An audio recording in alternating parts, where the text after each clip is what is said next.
Am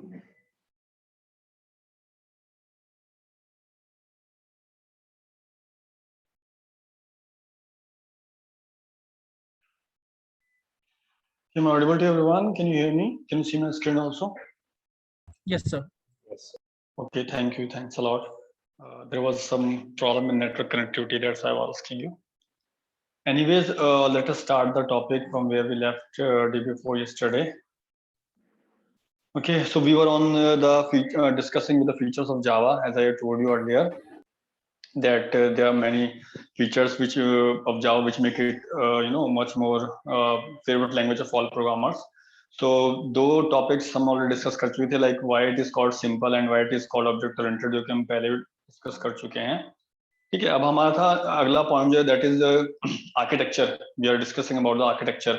So could anybody can anybody define me what is architecture in term of computer science, like I'm asking? क्या आप architecture से क्या समझते हैं?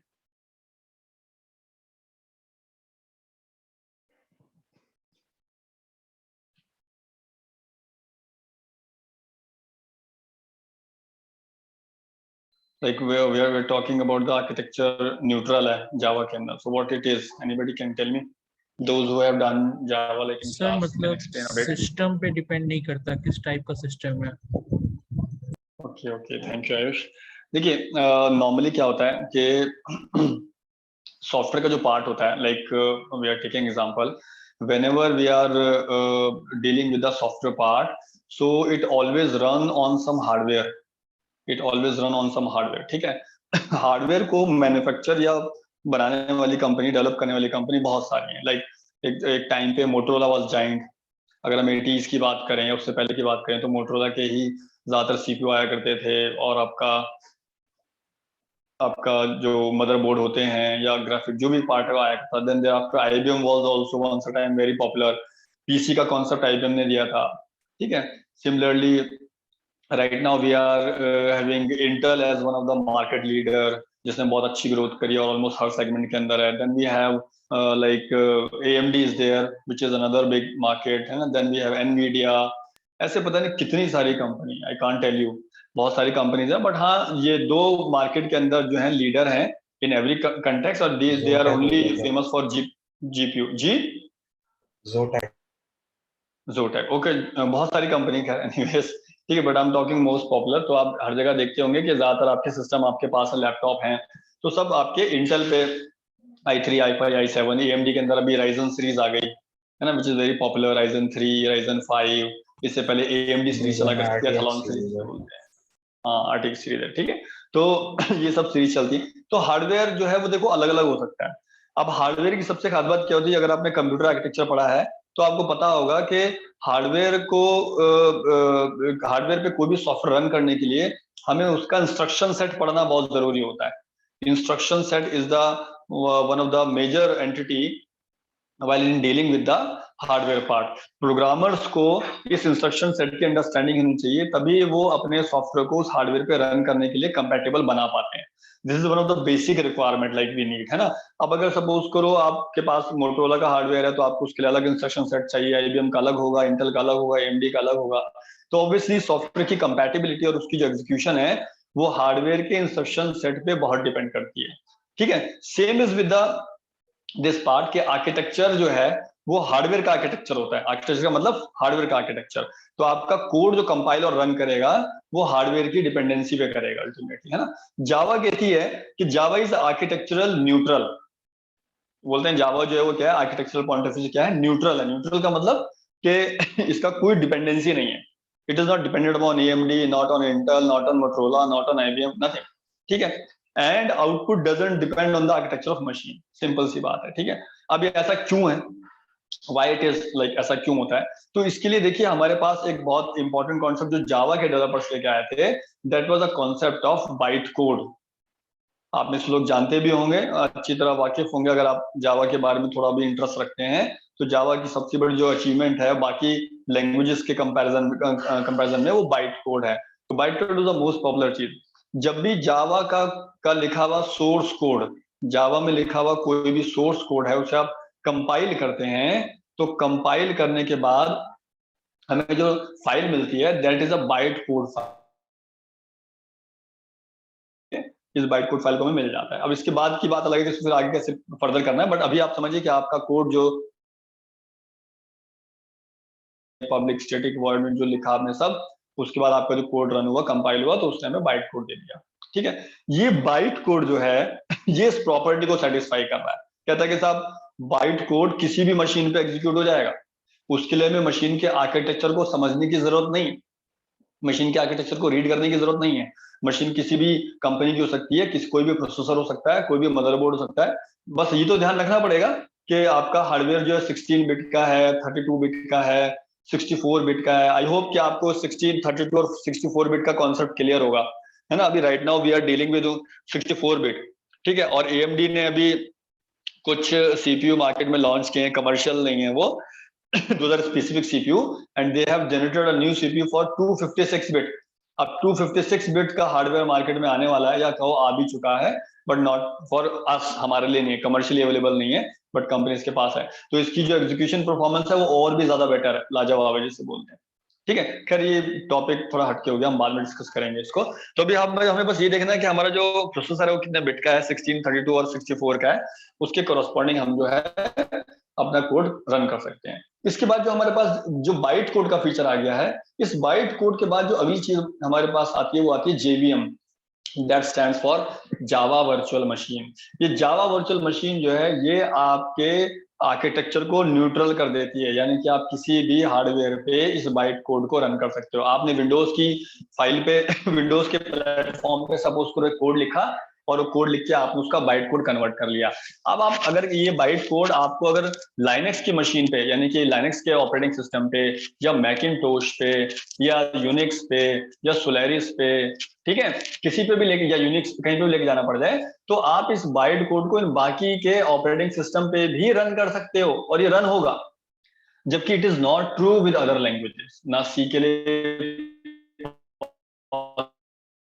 Possible है, ना C++ के लिए, .NET के लिए तो बिल्कुल भी नहीं है, बिकॉज .NEट is specifically bind up to the Microsoft platform only. सिर्फ माइक्रोसॉफ्ट प्लेटफॉर्म पे उसके डेटा कोड कंपाइल्स होते हैं। ठीक है, तो ये सब बाकी के लिए पॉसिबल, जावा के लिए पॉसिबल है। ये सिंगल ऐसी ब्यूटी थी जावा की, जिसने जावा को मतलब रातों रात जो है पॉपुलर कर दिया, और हर प्रोग्रामर की पहली चॉइस बन गई। अब हमें सोचना ही नहीं है कि साहब हमें कहाँ जाना है, कैसे जाना है। Still there are 36 participants in the class, but 27 people have marked the attendance. So it's my request to all of you, kindly put your name and roll number in the chat box as a mark of attendance. ठीक है,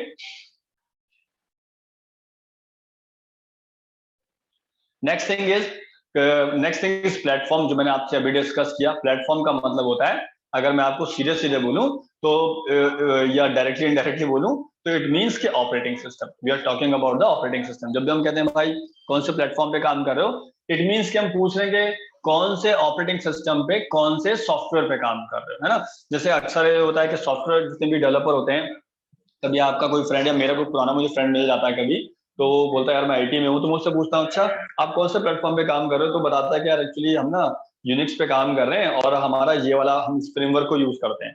तो बताना चाहता है कि इस technology पे मैं काम कर रहा हूँ, सपोज करो जावा पे, लेकिन मैं यूनिक्स के ऊपर काम कर रहा हूँ, है ना। या PHP है, तो PHP का कोड तो विंडोज के ऊपर भी लिखा जा सकता है, जिसको हम बोलते हैं वैम्प, है ना। और PHP का कोड लाइनेक्स के ऊपर भी लिखा जा सकता है, जिसको हम बोलते हैं लैम्प। ठीक है, तो ये अब लैंप पे काम करने वाला बंदा वैम्प पे काम करने वाले बंदे से डिफरेंट है। इनफैक्ट अगर मैं आपको और इसको इन डिटेल एक्सप्लेन करूं, तो मैं आपको ये भी बता सकता हूं कि अगर PHP के ऊपर कोई बंदा वैम्प पे काम कर रहा है और उसका एक्सपीरियंस 5 इयर्स का है, तो उसका पैकेज तकरीबन जो है वो 7 से 8 लाख पर एनम का होगा। लेकिन अगर वही बंदा कोई बंदा PHP पे काम करके वैम्प पे काम ना करके लैम्प पे कर रहा है, लाइनेक्स पे काम कर रहा है, तो उसका पैकेज आप मान के चलिए एट लीस्ट 8 से 12 के बीच में होगा। तो that is the difference between the platform. तो प्लेटफॉर्म रियली मैटर्स। अब यहाँ पे प्लेटफॉर्म की बात जो है वो कहते हैं साहब प्लेटफॉर्म जो है वो इंडिपेंडेंट है। जो मैंने आपको अभी बात बताई, जावा के लिए कहा जाता है right once and run anywhere. Code एक दफा लिखो और कहीं पे भी उसे रन कर लो, चलाओ, उससे कोई मतलब नहीं है। .NET के लिए उल्टा होता है। ठीक है, .NEट इज डिफरेंट के अलग अलग लिखो, लेकिन आप एक प्लेटफॉर्म पे उसे रन कर सकते हो, उसके अलावा रन नहीं कर सकते। ठीक है, तो अभी खैर .NEट नहीं, अभी हम जावा की बात करते हैं। राइट वंस रन एनीवेयर, यानी कि आपने कोड लिखा अपना, ठीक है, और उस कोड को आपने जो है कोड को आपने लिखने के बाद जो कहीं पे भी आप उसे रन कर रहे हैं, that is the platform independent feature. अभी प्लेटफॉर्म इंडिपेंडेंट बनता कैसे है? तो देखिए, जो मैं आपको थोड़ा सा डिटेल बता देता हूँ, ये हमारा जावा का सोर्स कोड है, यानी कि हमने कोई कोड लिखा, इसको आपने कंपाइल किया, और कंपाइल करने के बाद ये बाइट कोड में कन्वर्ट हो गया। अभी बाइट कोड में कन्वर्ट होने के बाद इसको आपको रन करना है। Now it's time to run. एक बात और समझिए कि Java is a language which is supported by both, like it's code is compiled as well as interpreted, यानी कि कंपाइलर और इंटरप्रेटर दोनों का काम एक साथ यूज हो रहा है। ऐसा नहीं कि ज्यादा लैंग्वेज या तो इंटरप्रेटर का इस्तेमाल करती हैं या सिर्फ कंपाइलर का करती हैं, दोनों का बहुत कम करती हैं। तो कम में जावा भी इंक्लूड है, जावा दोनों का इस्तेमाल करती है। अब जो नेक्स्ट टारगेट है रन करने का, वो आता है जेवीएम का। जेवीएम पिक्चर में आता है जावा। जेवीएम मैंने आपको बताया, it stand for Java virtual machine. ठीक है, ये जावा वर्चुअल मशीन क्या करती है? जावा वर्चुअल मशीन, एक बात और ख्याल रखिए, it's not a common software. ये कोई कॉमन सॉफ्टवेयर नहीं है, ये हर प्लेटफॉर्म के लिए अलग होता है। जैसे सपोज करो, लाइनेक्स के लिए अलग होता है, विंडोज के लिए अलग होता है, मैकिंटोश के लिए अलग होता है। तो जिस प्लेटफॉर्म पे भी आपको ये बाइट कोड रन करना है, जावा कोड रन करना है, आप वो वाली पहले जेवीएम इंस्टॉल करेंगे अपनी मशीन पे। अगर आप लाइनेक्स पे हैं तो आपको लाइनेक्स के करस्पॉन्डिंग जेवीएम इंस्टॉल करनी है। अगर आप विंडोज पे हैं तो आपको विंडोज वाली जेवीएम इंस्टॉल करनी है। अगर आप मैकिंटोश पे हैं तो आपको मैकिंटोश वाली जेवीएम इंस्टॉल करनी है। Then thereafter your code can be run finally. इसके बाद आपका कोड क्या होगा, आपको आउटपुट दिखा देगा दिस। तो अब हम कहते हैं, अब प्लेटफॉर्म इंडिपेंडेंट हमने बता दिया कि साहब प्लेटफॉर्म इंडिपेंडेंट है, कहीं पे भी कोड लिखो कहीं रन करो। बट ऐसा नहीं है, ऐसा नहीं है कि आप जेवीएम जो है वो लाइनेक्स वाली जेवीएम विंडोज पे इंस्टॉल कर लेंगे तो कोड रन हो जाएगा। कभी नहीं होगा। आपको विंडोज वाली जेवीएम ही विंडोज पे इंस्टॉल करनी है, तब जाके वो आपके कोड को रीड करके इसके ऊपर कन्वर्ट कर पाएगी। तो ये अक्सर इंटरव्यू में, वाइवा में, जब आप कंपनी में भी जाएंगे तो आपको कंफ्यूज करेंगे, पूछा जाता है कि अच्छा जेवीएम जो है वो इंडिपेंडेंट कर देती है प्लेटफॉर्म को, तो आप लिनक्स वाला जेवीएम जो है मैकिंटोश पे यूज कर सकते हैं? तो अक्सर बच्चे कहते हैं हाँ, क्योंकि उनको जेवीएम को लगता है जेवीएम सिंगल सॉफ्टवेयर नहीं, जेवीएम का डेवलपमेंट अलग अलग ऑपरेटिंग सिस्टम के मुताबिक अलग अलग किया जाता है।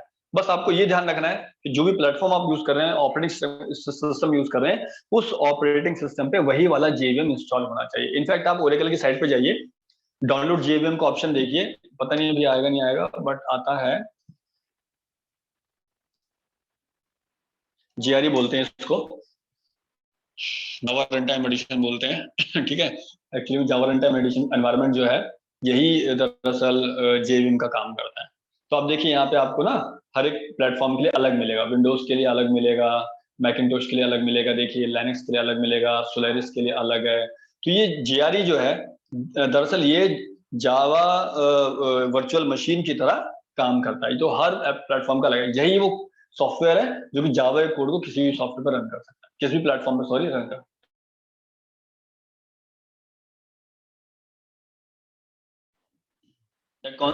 That concept was basically for जो प्लेटफॉर्म को आपको इंडिपेंडेंट बनाना है, this stands for platform independency. ठीक है, then next is basically robust. तो can anyone tell me what is the meaning of robust? Robust का मतलब क्या होता है? मतलब भाई जावा बहुत रोबस्ट लैंग्वेज है, तो कोई एक्सप्लेन कर पाएगा कि इस फीचर को हम रोबस्ट को कैसे डिफाइन कर सकते हैं? और जावा ही रोबस्ट क्यों है? उससे पहले की लैंग्वेज रोबस्ट नहीं थी क्या? Like we never use this terminology for C, for C plus plus, for PHP, किसी और के लिए हम इस्तेमाल नहीं करते हैं, लेकिन जावा के लिए करते हैं। जावा का स्पेसिफिक फीचर है ये। तो can anyone of you tell me what is the definition of robust when it comes to computer science languages?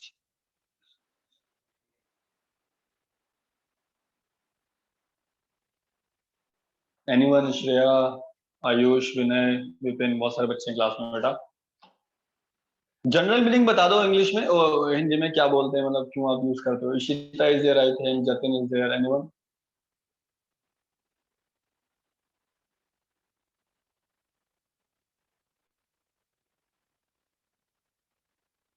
No idea. No one is able.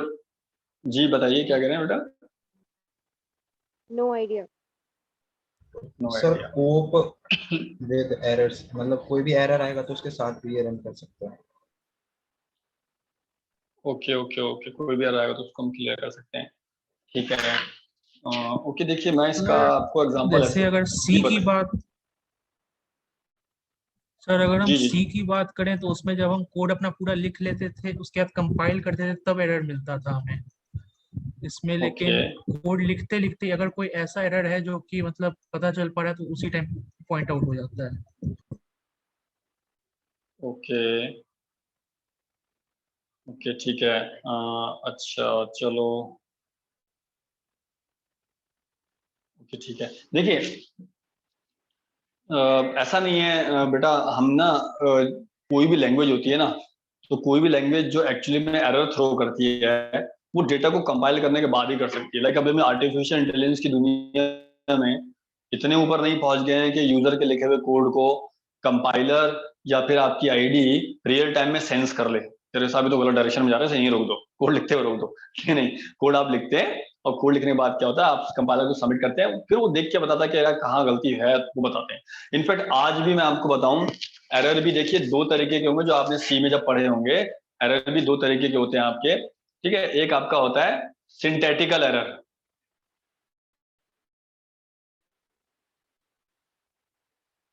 ठीक है। दूसरा होता है आपके सिमेंटिक एरर। दोनों में डिफरेंस क्लियर है कि नहीं क्लियर है आप लोगों को? व्हाट इज सिंथेटिकल पहला एरर, व्हाट इज वाला सिमेंटिक एरर? सिंटैक्स से रिलेटेड है, सिंटैक्स से रिलेटेड सिंथेटिकल एरर होगी फिर। Great, wonderful. देन दूसरा वाला नेक्स्ट आपको वाला रन टाइम एरर जो आता है, डायनामिक एरर जो आते हैं। डायनेमिक एरर, ठीक है। आपने डायनेमिक एरर नाम दे दिया उसको। देखिए देखिए मैंने कोड लिखा, छोटा सा कोड लिख रहा हूं मैं, int a is equal to 10, ठीक है। printf modulus g comma a semicolon, ठीक है। देखिए जिसमें दो तरीके के एरर हैं। पहला एरर ये है कि मैंने पहली लाइन के अंदर स्टेटमेंट कंप्लीट नहीं किया, सेमीकोलन नहीं लगाया, तो स्टेटमेंट कंप्लीट नहीं हुआ। इसको आइडेंटिफाई कर लेता है आपका कंपाइलर, बोलता है भाई स्टेटमेंट कंप्लीट करो, आपने कीवर्ड लिख दिया प्रिंट है, उससे पहले पहले स्टेटमेंट तो बंद नहीं करी, बंद तो होनी चाहिए थी, है ना। ये ऑटोमेटा बताता है। एक बार और बता दूं मैं आपको कि ये एरर जो जनरेट होते हैं वो आपका जो सब्जेक्ट आप पढ़ रहे हैं एफएलए, जिसको हम ऑटोमेटा कहते हैं, ऑटोमेटा बताता है, ये हेल्प करता है एरर आइडेंटिफाई करने में, ठीक है। दूसरा प्रिंटफ में लिखा मॉडुलस जी डबल कोट कॉमा ए, मैंने नहीं बताया, ठीक है। या सपोज करो मैं अगर यहाँ पे प्रिंटफ का स्कैनफ यूज कर लेता तो मुझे यहाँ पे एड्रेस पास करना पड़ता, ठीक है। तो ये जो एरर हम सिंटैटिकली मिस कर देते हैं गलती की वजह से, ध्यान ना देने की वजह से, उसको हम कंपाइल टाइम पे आइडेंटिफाई कर सकते हैं। These are called syntactical error. लेकिन सपोज करिए आप अपने फ्रेंड के साथ बात कर रहे हैं, कोई आपका ध्यान कहीं हो रहा है और आपने लिखा int a is equal to 10, b is equal to 5, ठीक है। फिर आपने लिखा c is equal to a plus b, ठीक है। और आपने लिख दिया printf, ठीक है, मॉडुलस जी कॉमा सी की वैल्यू प्रिंट कर दी और बंद कर दी, बॉडी बंद कर दिया आपने अल्टीमेटली, है ना। यहाँ पे देखिए पहली लाइन ठीक है, ए की वैल्यू डिफाइन कर दी, बी की वैल्यू डिफाइन कर दी, आपने लॉजिक लगाया C is equal to A plus B, A और बी को जोड़ के उसकी वैल्यू सी में स्टोर कर दी जाए और उस सी की वैल्यू को प्रिंट कर दिया जाए, काम खत्म हो गया। अब अगर आप कोड कंपाइल करेंगे तो आंसर आएगा 15, am I right? No sir. C sir C का जो आंसर है क्या आएगा? 15 आना चाहिए, ये आना चाहिए। सर ठीक है, एरर आएगा, सर सी सर डिफाइन नहीं हमने है। सर सी एरर आएगा डिफाइन ही सर। नहीं करा। ओके चलिए ठीक है यार, ठीक है। तो ये लो सी डिफाइन कर दिया, ठीक है। अब ठीक है, अब तो प्रॉब्लम नहीं है कोई। एम आई राइट ना हो कि अभी कोई गलती है तो बताओ कोड के अंदर मेरे, ठीक है। देखिए मैं आपको शॉर्टकट लॉजिक समझा रहा थोड़ा। मैं आपको बताना ये चाह रहा हूँ कि हमने सी के अंदर ए और बी की वैल्यू को ऐड करके इसकी और वैल्यू कराई है। तो ए की वैल्यू अगर 10 थी और बी की वैल्यू 5 थी, तो जाहिर सी बात है सी की वैल्यू कितनी आएगी? 15 आएगी। लेकिन आप ऐसा करना नहीं चाह रहे थे, आप करना चाह रहे थे C is equal to A minus B. Logic ये लगाना था, लॉजिक गलती से आपने ये लगा दिया। कंपाइलर इसको कभी नहीं पकड़ पाएगा क्योंकि उसे लगा आप प्लस करना चाहते हैं। कोड में किसी किस्म की गलती नहीं है, वो आपकी इंटेंशंस नहीं जानता कि साहब आप क्या करना चाह रहे हो। लेकिन जब आउटपुट आया तो आपको लगा यार आंसर तो 10 में से 5 माइनस करेंगे 5 बचना चाहिए, आंसर 15 आ रहा है। तो फिर आप अपने कोड को रिवाइज करते हैं और देखते हैं कि कहाँ गलती, तो आपको लगा यार लॉजिक में गलती कर दी. Such kind of errors where you are not able to identify the errors as per compile time, that can be treated as semantic error. semantic मतलब कहीं कहीं आपके लॉजिक के अंदर जो है वो गलती थी, या फिर कह लीजिए कुछ मिस्टेक थी, या कह लीजिए आपने प्रॉपर्ली इम्प्लीमेंट नहीं किया. Such errors are semantic error. ठीक है, तो semantic errors are usually done on the end of user. One more thing is there.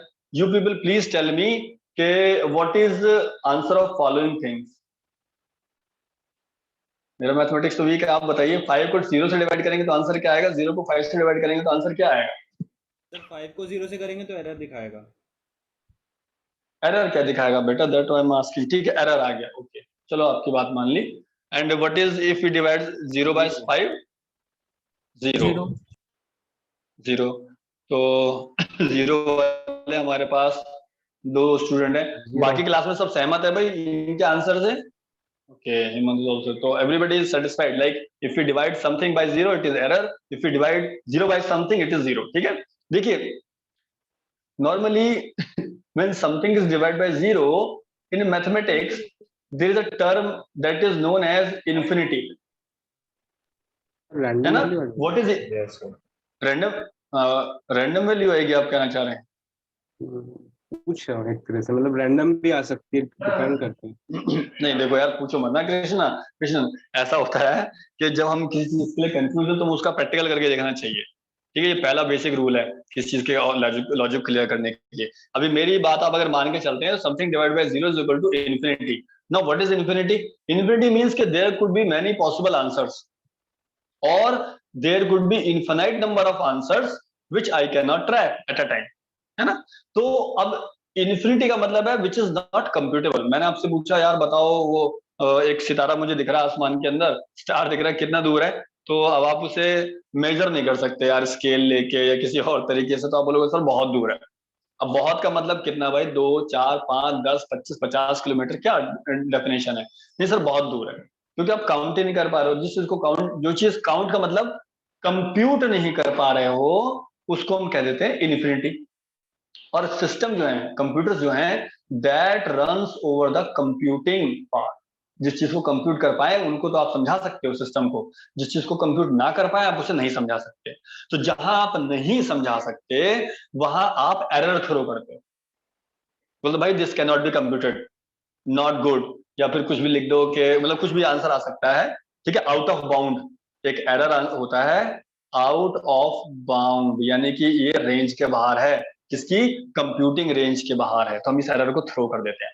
तो जावा ने फीचर्स दिए, बोलते हैं ठीक है साहब, अगर कोई आदमी गलती से 5 को 0 से डिवाइड कर देता है, किसी नंबर को 0 से डिवाइड कर देता है, तो क्योंकि उसका आंसर कंप्यूट नहीं किया जा सकता और उसने वो गलती कर दी, तो उस केस में क्या होगा कि आपका एरर आ जाए, उसको पता चल जाए. या सपोज करो एक कैलकुलेटर बनाइए, आप उसमें 5 के साथ जो है ए को ऐड कर दीजिए. यार ए जो है कैरेक्टर वैल्यू है, ठीक है, 5 जो है वो एक इंटीजर वैल्यू है. एक इंटीजर को कैरेक्टर के साथ जोड़ा नहीं जा सकता, नॉट फिजिबल एट ऑल. ठीक है, तो वहां पे आपकी जावा एरर थ्रो करेगी कि भाई you are adding a variable, sorry integer, an integer with character which is not feasible. आप गलत कर रहे हो कुछ, आप दोबारा पे कोड को रिवाइज करो. तो ये कुछ फीचर्स ऐसे थे जो कि पुरानी लैंग्वेजेस के अंदर नहीं थे, या इनका सॉल्यूशन उस लेवल पे नहीं था जैसा होना चाहिए था. तो जावा ने इसको पॉजिटिवली पुट अप किया. जावा रन टाइम पे बहुत सारे एरर जो है कंपाइल टाइम पे या रन टाइम पे जो चेक करती थी, और वो ये मानती है कि गलतियां प्रोग्रामर से भी हो सकती है, गलतियां टेस्टर से भी हो सकती है जो टेस्टिंग करते हैं कोड की. ठीक है, तो उन अगर ऐसी गलती हो रही है, किसी इंटेंशनली हो रही है, अनइंटेंशनली हो रही है, तो उनका क्या सोल्यूशन है? टाइप चेकिंग का फीचर आपने पढ़ा हुआ कि हमें कई बार जरूरत पड़ती है कि हम किसी एक टाइप के डेटा को दूसरे डेटा टाइप के अंदर कन्वर्ट करना चाहते हैं, लेकिन हम उसका लॉजिक नहीं लगा पाते. तो जावा ने इस चीज को प्रोवाइड किया कि नहीं, वो रियल टाइम टाइप चेकिंग भी कर पाती थी, टाइप कास्टिंग भी कर पाती थी. कुछ फीचर्स हैं जो हम आगे कोड के थ्रू देखेंगे कैसे होता है. तो these were the few features which make Java much more एक तरीके से better in term of previous languages. Like OOPS was also, C++ was also object-oriented language, but why everybody chose Java over C++? These are the reasons which we are discussing right now. ठीक है, तो Java को robust language भी इसमें ठीक है, secure है,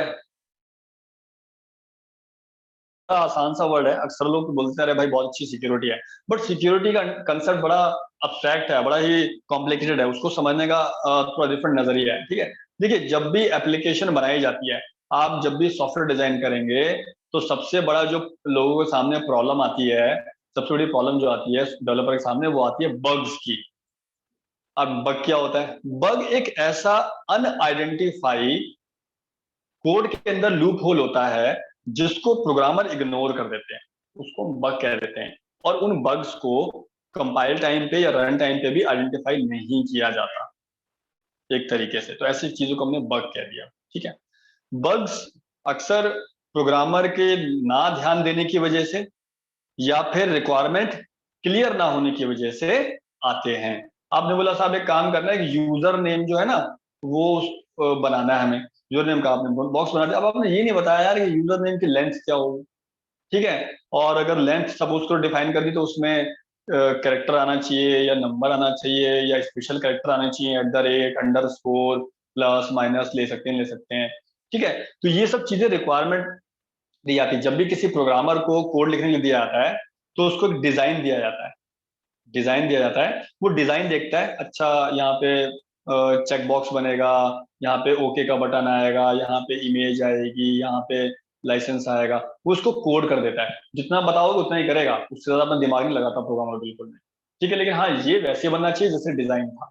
तो उस दौरान ऐसा होता है कि सफिशिएंट रिक्वायरमेंट ना मिलने की वजह से प्रोग्रामर जो है वो कुछ चीजें लूप होल में छोड़ देता है, तो उनको कहीं ना कहीं जो है आपका सिक्योरिटी के साथ कॉम्प्रोमाइज माना जाता है।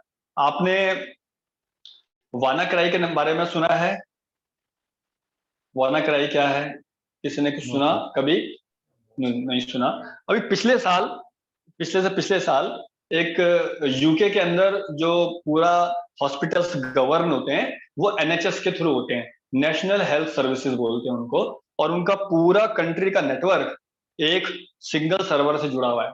यानी कि किस कंट्री के किसी कोने में अगर किसी की सर्जरी हो रही है, किसी का कोई रिकॉर्ड पेशेंट का मेंटेन है, तो उनके पास एक कॉमन रेपोजिटरी है, वहां का हेल्थ सर्विस डिपार्टमेंट किसी आदमी की कोई भी डिटेल हेल्थ से रिलेटेड चेक कर सकता है। इवन कंपनी जो है वो अपने एम्प्लॉय का हेल्थ स्टेटस लगातार चेक करवाती रहती है ताकि उन्हें पता चले हमारा बंदा कितना सही कितना नहीं। इंडिया में ऐसा नहीं है खैर, बट वहां होता है। तो वहां पे जितने भी एनएचएस के अंदर हॉस्पिटल्स हैं, जो पूरा नेटवर्क है हॉस्पिटल्स का, इनके अंदर सारे सिस्टम्स जो हैं, जब सर्जरी होती है, कोई ऑपरेशन परफॉर्म होता है, कुछ भी होता है, कोई डायग्नोसिस होता है, तो सिस्टम के अंदर वैल्यू जो उसकी स्टोर की जाती है कंप्यूटर के अंदर। ज्यादातर सिस्टम्स एमएस विंडोज पे चला करते हैं वहां के। एक ग्रुप ने, हैकिंग ग्रुप ने एक मॉलवेयर छोड़ा, एक वायरस छोड़ा कह लो, वानाक्राई नाम से, जिसने इनके सारे सिस्टम को इन्फेक्टेड कर दिया। हालत ये रही कि कोई भी सिस्टम, जो सारे सिस्टम डिसेबल हो गए for a period of more than 15 days. 15 days तक जितनी भी सर्जरी शेड्यूल हुई थी, अपॉइंटमेंट्स थे, सब कैंसिल कर दिए, और एनएचएस 15 डेज तक ठप पड़ा रहा, कोई काम काज नहीं हुआ। अगर आपको इसके बारे में ज्यादा पढ़ना है तो आप प्लीज सेकंड आप इसके बारे में पढ़ें, लाइक एनएचएस वानाक्राई रिपोर्ट देख लीजिए। ठीक है, it is all about their. I drop address also of this website, पूरा पढ़िए आप, तो आपको पता चलेगा कैसे अटैक हुआ, क्या उससे नुकसान हुआ। तो इसमें प्रॉब्लम क्या थी कि विंडोज के अंदर एक बग था, एक लूप होल था, जिसकी वजह से ये मॉलवेयर इंजेक्ट किया गया विंडोज के अंदर और पूरे सिस्टम इंपैक्ट हो गए। बाद में माइक्रोसॉफ्ट ने इसको आइडेंटिफाई किया और उस बग को फिक्स किया, एक पैच लिखा गया जल्दी से, और वो पैचेस इंस्टॉल किए गए जितने भी विंडोज के ऑपरेटिंग सिस्टम थे, तब जाके इसके इंजेक्शन को रोका गया अल्टीमेटली। इट वाज, मतलब माइक्रोसॉफ्ट के लिए 15 दिन तक नींद हराम हो गई थी कंपनी के एम्प्लॉइज की, क्योंकि इंटरनेशनल लेवल पे इतना बड़ा बग आइडेंटिफाई हुआ जिसने पूरे यूके का एक सिस्टम हिला दिया, एनएचएस। सोचो, जबकि वो लोग सिक्योरिटी के लिए कितना मतलब मेंटेन रखते हैं आपको। तो security is that important. If you people are having bugs in your system, you can not maintain security. Anyone can track it, can hack it और inject its code into it so that they can gain the control. और यही हुआ, उन्होंने पैसे मांगे कि हमें इतने पैसे चाहिए तब हम आपके सिस्टम को रिलीज करेंगे, ऐसा होगा वैसा होगा, बहरहाल जगह टाइम लग गया। ठीक है, तो यहाँ पे सिक्योरिटी बहुत ज्यादा मायने रखती है और ये लैंग्वेज से निकल के आती है। प्रोग्रामर की भी जिम्मेदारी है कि वो सिक्योरिटी को मेंटेन करे, ऐसा ना हो कि उसके लिखे हुए कोड को वो इजीली ट्रैक कर ले। लेकिन उससे ज्यादा जिम्मेदारी लैंग्वेज की बनती है कि अगर लैंग्वेज इनबिल्ट कुछ फंक्शंस प्रोवाइड करती है जिससे आपकी एप्लीकेशन सिक्योर बनाई जा सके, तो ये ज्यादा बेटर ऑप्शन है। जावा ने इस पे काम किया। क्यों? उन्होंने सबसे पहला काम तो क्या किया, पॉइंटर हटा दिए। जो मैंने आपको बताया, pointer was not there which was the basic reason for leaking the security in term of languages. They paper remove pointer बोलते नहीं, हम किसी को एड्रेस का कंट्रोल ही नहीं देंगे, हम एड्रेस अपने पास रखेंगे छुपा के ताकि कोई उस पर एक्सेस ना कर सके। दूसरा उन्होंने बोला कि साहब बहुत सारी प्रॉब्लम, जैसे ऑटोमेटिक एरे बाउंड की चेकिंग भी नहीं होती है कि एरे कहाँ से शुरू हुआ और कहाँ तक जाएगा। पहले 10 डिजिट ऐड करनी थी और आपने जो है कोई लिमिट ना देने की वजह से 50 स्पेस ऑक्यूपाई हो गए यहाँ पे, तो 40 स्पेस जो है वो वेस्ट हो गए आपकी मेमोरी। तो ये सब चीजें इसके अंदर आई। कोई पॉइंटर नहीं था, उन्होंने पॉइंटर हटा दिया। C++ के अंदर मेमोरी को खुद मैनेज करना पड़ता है। अगर आपने ध्यान दिया हो, मुझे नहीं पता आपने कोड लिखा नहीं लिखा, लेकिन उसके अंदर एक फंक्शन हुआ करते हैं, दो फंक्शन, मैलक और कैलक, दो फंक्शन इस्तेमाल करते थे। किया आपने कभी किसी ने मैलक और कैलक का यूज? यस और सर। मुझे लगता है भाई ये डीएस के अंदर तो 100% किया होगा, सवाल ही पैदा नहीं होता, डेटा स्ट्रक्चर पढ़ लो बगैर मैलक कैलक, है ना? Great. So that function was usually given to manage the memory at your end. मेमोरी को मैनेज करने के लिए फंक्शन दिए गए, तो आपको उस मेमोरी को डीएलोकेट भी करना पड़ता था। अगर आप मेमोरी को एलोकेट कर रहे हैं बेटा, तो आपको फिर से रिलीज भी करना, नहीं तो डेटा पड़ा रहेगा।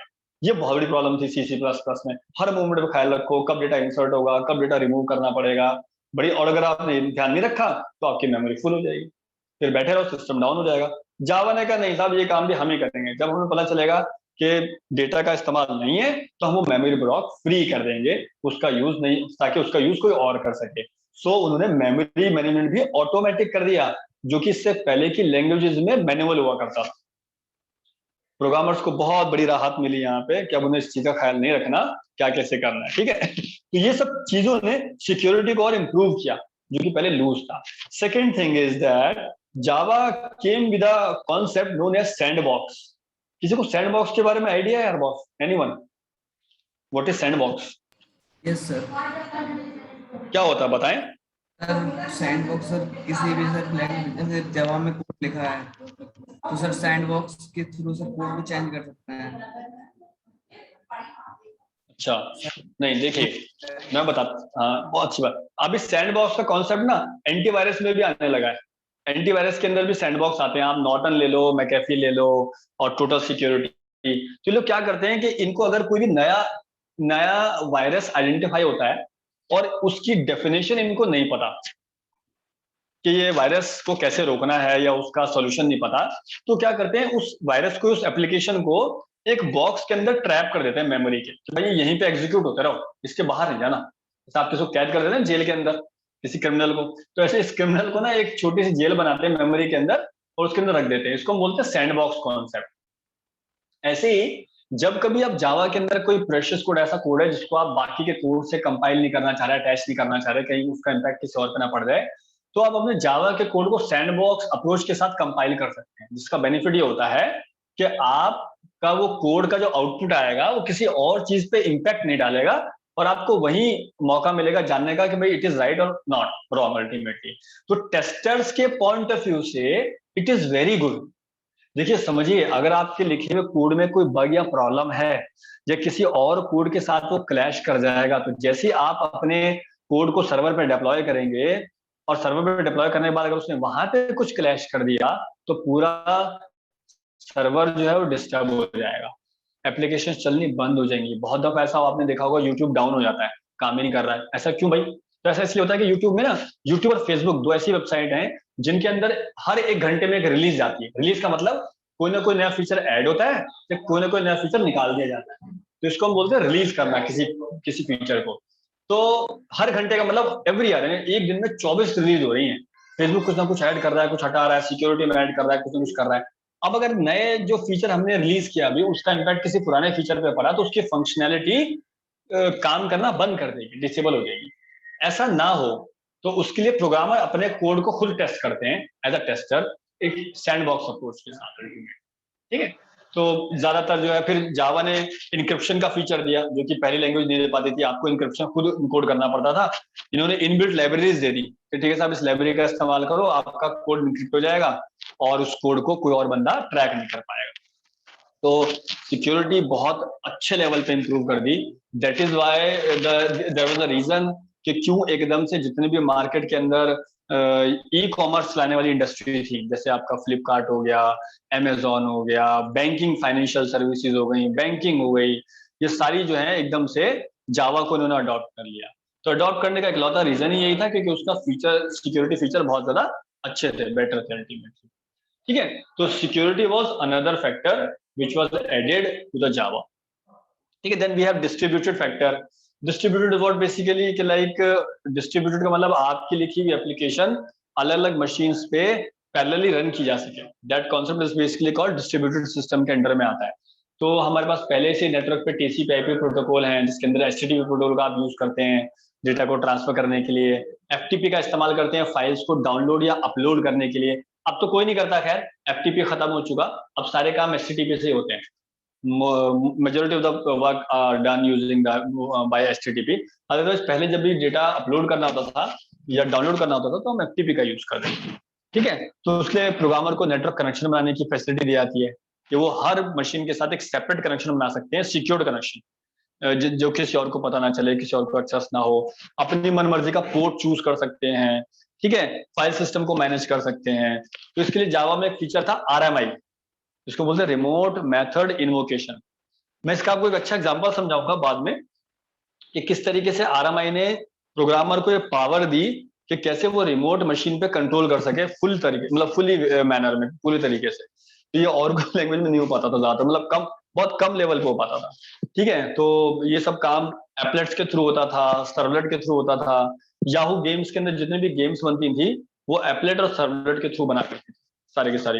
अब तो खैर एप्लेट खत्म हो गई, तभी खत्म हो गई थी जब हम पढ़ा करते थे, लाइक 2005 के अंदर ही इसका क्रेज था, उसके बाद सब खत्म हो गया था। अब तो खैर कोई यूज नहीं करता एप्लेट्स का, बट स्टिल अभी भी फीचर प्रोवाइडेड, अगर आप यूज करना चाहें तो बना सकते हैं। सबलेट का भी यूज होता है थोड़ा बहुत। RMI खत्म हो चुका, RMI से ज्यादा बेटर मेथड मार्केट में आ चुके हैं, बट अप्रोच वही चले आ रही है। तो डिस्ट्रीब्यूटेड लेवल पे भी जावा ने काफी अच्छी सपोर्ट प्रोवाइड की, हेल्प प्रोवाइड की लोगों को, so that the people started developing application for the distributed system। ठीक है, so till time जितने भी हमने टॉपिक डिस्कस किए, is it clear to everyone? देखिए कुछ चीजें ऐसी होंगी शायद जो थोड़ी सी मुझे लगता है आपके सर के ऊपर से जाएंगी, क्योंकि वो सिर्फ, लेकिन कंसेप्ट समझिए, अप्रोच समझिए। हम इनको डिटेल में जो सिलेबस के रेफरेंस से कोडिंग के थ्रू पॉसिबल हो पाएगा, हम वो प्रैक्टिकल करके देखेंगे, तब आपको एक्चुअल में कॉन्सेप्ट समझ में आएगा कि हाँ ये कॉन्सेप्ट कैसे काम कर रहा है, क्या काम कर रहा है। अभी तक हमने 7 पॉइंट डिस्कस किए जावा के, तो are you well aware of these points? कोई दिक्कत तो नहीं है इसके अंदर? कोई प्रॉब्लम किसी किस्म की? Anyone please let me know. Am I going fast और I need to get slow? थोड़ा मुझे तेज बोलने की आदत है, फास्ट।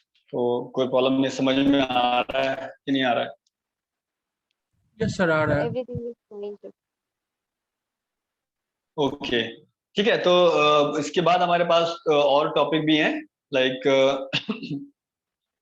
12 factors are there, 4 5